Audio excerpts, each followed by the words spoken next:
শিউলি তলায় ভোরবেলায় কুসুম কোড়া পল্লী বালায়, শিউলি তলায় ভোরবেলায়। নানা বন্ধুরা, আজকে কোনো শিউলি ফুলের কোনো রেসিপি না, আজকে আছে সজনে ফুলের রেসিপি নিয়ে এসেছি। তো এই দেখো, সকাল সকাল একটা কাকিমার বাড়ি থেকে সজনে ফুল পেড়ে নিয়ে এসেছি। তো এটাকে এখন ভালো করে ধুয়ে নুন জল দিয়ে ভালো করে অনেকক্ষণ চুবিয়ে রেখেছিলাম।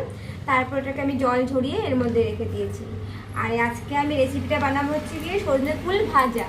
তো অনেক কম জিনিস দিয়ে সজনে ফুল শর্টকাটে কী করে বানানো যায় আর টেস্টিও হবে। তো সঙ্গে থাকো আর দেখতে থাকো।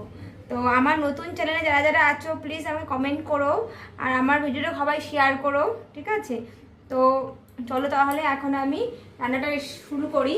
তো আমি কড়াই এখানে গরম করতে দিয়ে দিয়েছি। এবার আমি দিয়ে দেবো সরষের তেল, পরিমাণ মতো সরষের তেল। কম পরিমাণে তেল দিলেও ওই রান্নাটা হয়ে যাবে, ব্যাস হয়ে গেল।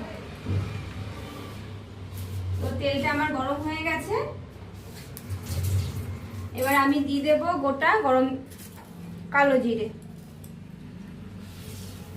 কালো জিরেটা ভাজা হয়ে গেলে দিয়ে দেবো লম্বা লম্বা করে আলু কুচিয়েছিলাম, আলু দিয়ে আলুগুলো একটুখানি হালকা ভাজা করে নেব।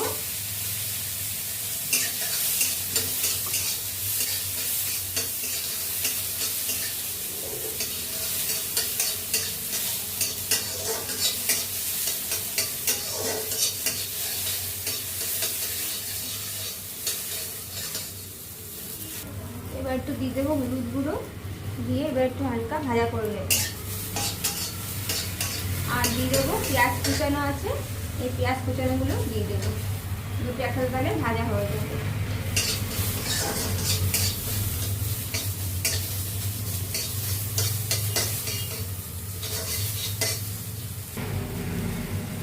তো এখানে আমার আলুটা আর পেঁয়াজটা ফ্রাই হয়ে গেছে। এবার আমি দিয়ে দেবো মেন যেটা সজনে ফুল। সজনে ফুলগুলো এবার আমি দিয়ে দেবো।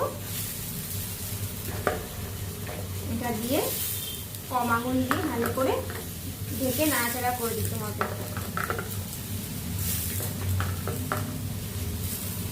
দেখতে অনেকটা, রান্না করার পর অল্প হয়ে যায় একদম। এবার এটা আমি অল্প অল্প করে ধরে নেবো আস্তে আস্তে ঢেকে ঢেকে।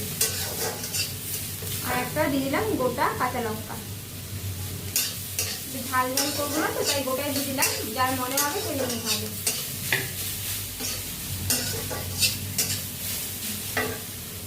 দেবো আর একটু পরিমাণ মতন হলুদ।